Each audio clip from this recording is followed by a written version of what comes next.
Guy came into your bar and ordered a Coke and you refused it? If I don't do pints of Coke, you're going to have to go somewhere else. He didn't take a while, he was straight out on the Twitter. Yeah, so you've made a few headlines for being the grumpiest barman in Northern Ireland. That was recently on Belfast Telegraph. Is that true? I don't know. You come in the door and you take me as you find me. So, is it true that you refuse Van Morrison into your pub? Well, so you do have to refuse people, and they don't always take a while. So Bittles has been rated as basically the best pint in Belfast by a number of people. Yeah. What's the secret? Well, hi everyone, it's Stevie from Ireland Before You Die. Today we're in Belfast and we're outside Bittles Bar. For anyone that doesn't know, Bittles Bar has been voted as one of the best pubs in Belfast for a pint of Guinness. The Guinness guru himself came down here and he said it and put his stamp of approval on and said this is the best pint in the city centre. Since then, sales have skyrocketed. They're also really famous for doing controversial things like barring a guy who came in and ordered a Coke, and the owner basically said, drinkers only in this pub. So the pub is historic, it's interesting, and it serves great Guinness. So we're here to find out what it's all about. Let's go.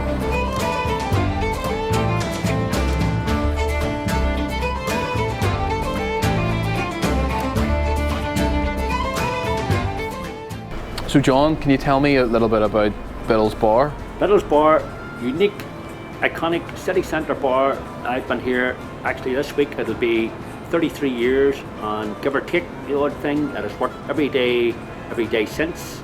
It's a small place, it works every day.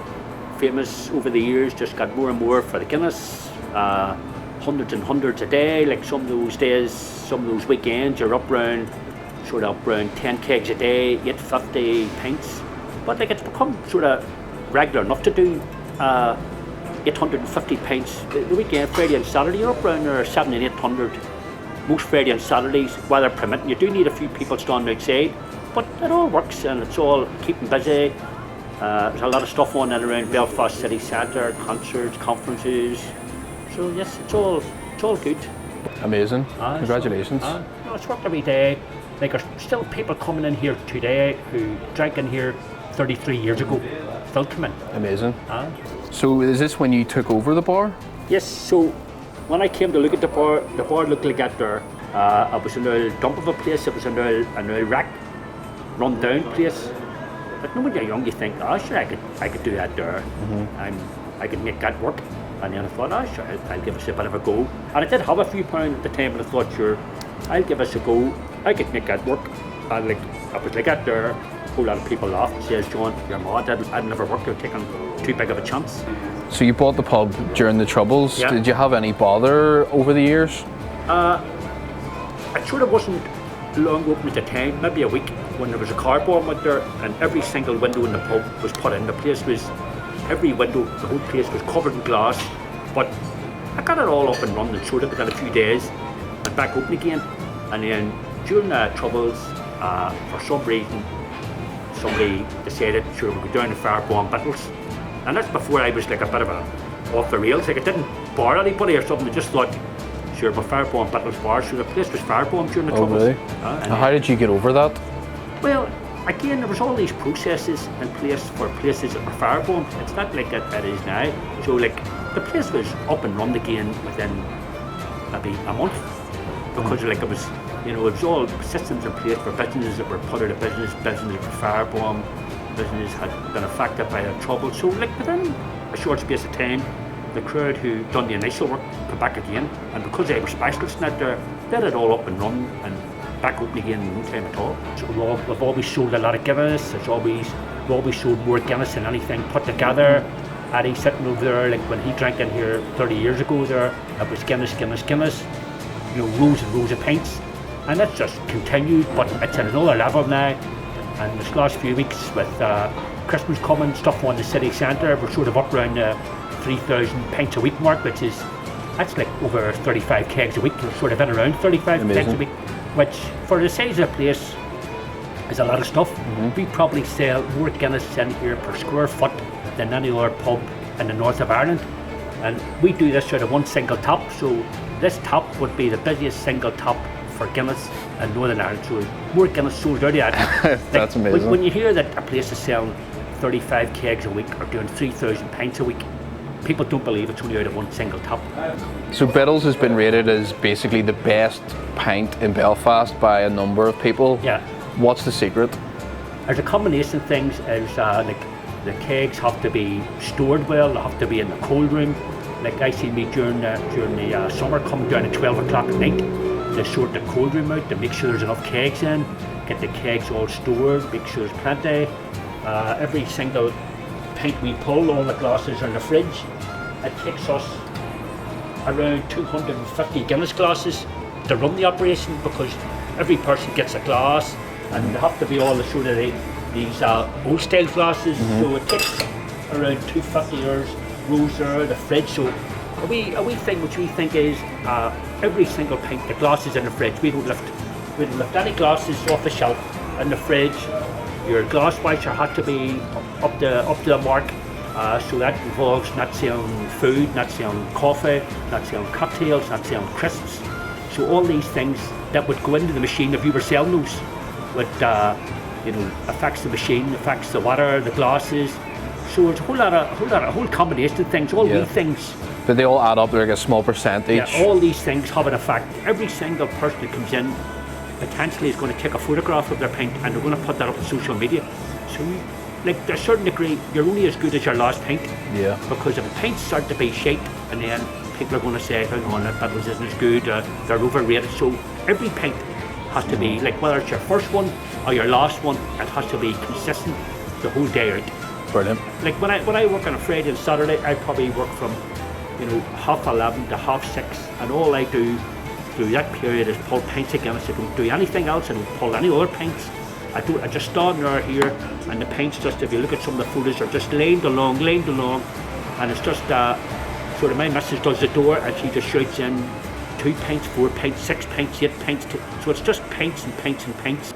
Yeah, so you've made a few headlines for being the grumpiest barman in Northern Ireland. That was recently on Belfast Telegraph. Is this true? I just run the stories. If somebody puts that out and says you are, Somebody said it. I just run. It's one of the regulars and one of the locals. But if somebody says that, I don't know.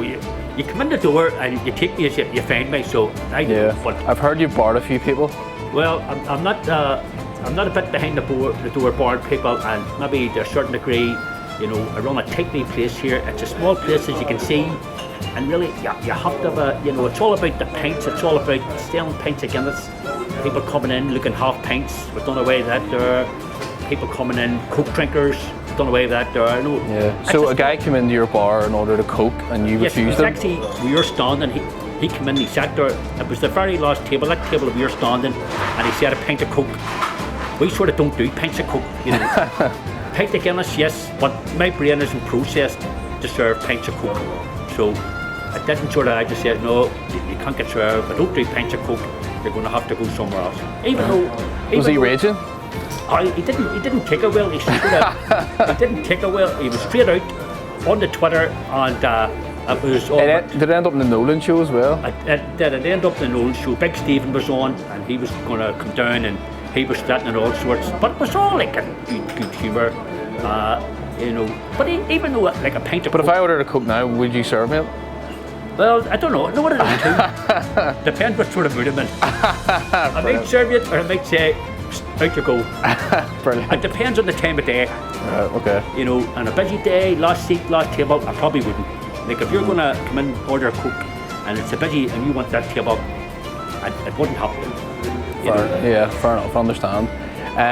Is it true that you refused Van Morrison into your pub? Well, way back in the day, it probably was like 25 years ago, Vaughan and one of his managers at the time came to the door, and they wanted all the regulars out. Your man suggested that Vaughan wanted to come in, and actually it was Guinness he was looking to, but they wanted all the locals or all the regulars put out so as he could sit in the place of his own. So I says, no way. All these people will be here tomorrow. So he just went on his way, did he? Went on his way. Cool. And so the Guinness, it's like, is the main thing people order here? Yes, to such an extent. When it's busy, when people come to the door, you know what they want. You just say, what do you want? 2 Guinness? What do you want? 4 Guinness? What do you want? 6 Guinness? Mm-hmm. You know what they want. As soon as you come through the door, you don't need to ask them what can I get. You just say to them, what do you want, 2 Guinness, whatever it is. And like, on nearly all the occasions, you know, it is right, that's all they're looking for. So is there any notable celebrities that have come in here for a pint? Probably like a few years ago, the biggest one was an event over in the Waterfront Taller, and your man Conan O'Brien was in. Like, he's a big Yeah, he's massive. Big, massive chat show host. Like, he was in, actually sat outside, he was drinking the pints of Guinness, he was out, so like, he was a big one in for Guinness, but you do get sort of a lot of people in and out looking for them, and it's Brilliant. It's all about selling the Guinness, keeping it all up, because it's good in a way. There's a wee bit of competition around the town.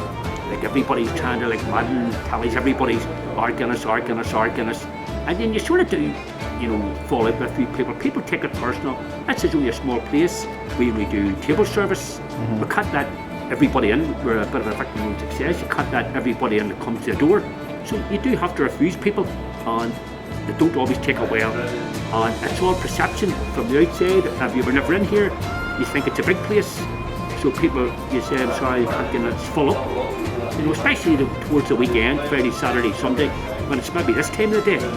They can't get their head around, you know, if you refuse them, you're saying, I'm sorry, it's full up. So they think it's maybe personal. Everybody has conspiracy theories. He won't let me in because of this, because of so they don't take it well. So that there gets you a bit of adverse publicity. They think that they're discriminating against them. People don't like getting refused. What can you do? You just can't let them in, you know. If it's a dry day, people stand outside at a training.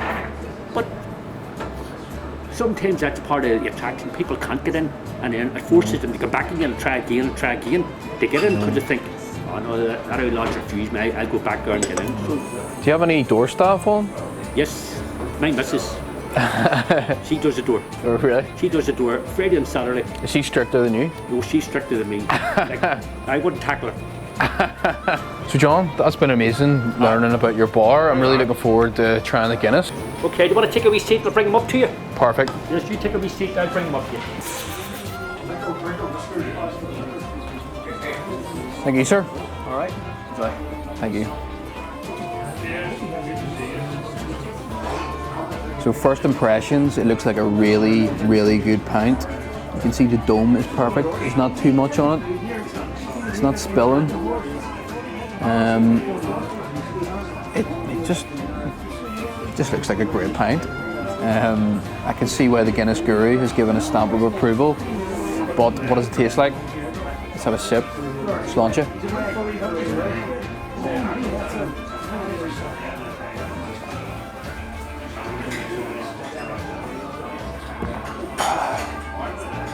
Wow. Tastes great as well. I'll have another one.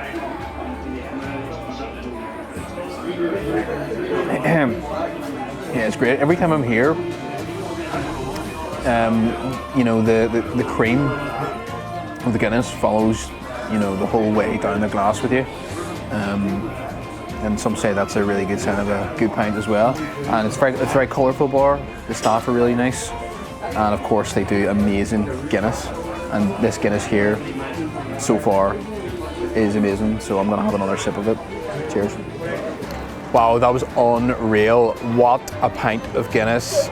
The guys in there are so sound. What an amazing pub. If you don't believe me, go try it yourself and let me know if you disagree. I doubt you will.